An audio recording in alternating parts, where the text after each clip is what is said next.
Ay, na ano. Okay guys, nandito tayo sa Barangay Litlit, Silang, Cavite.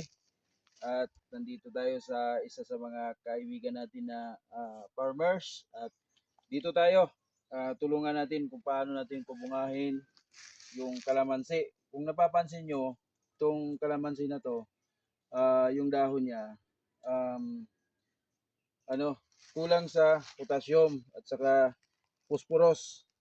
So, ito yung ibigay natin na application, yung humus liquid fertilizer at saka KH boron.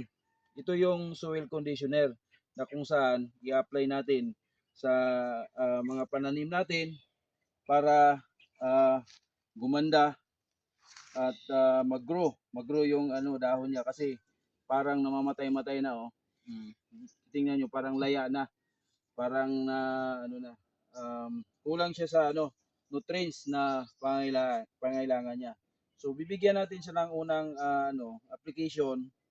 Makikita niyo ito after 1 week. So gaganda ng nito.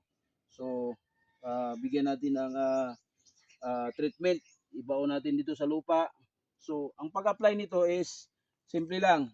Itong isang liquid nito, ihalo natin to sa 200 liters na tubig.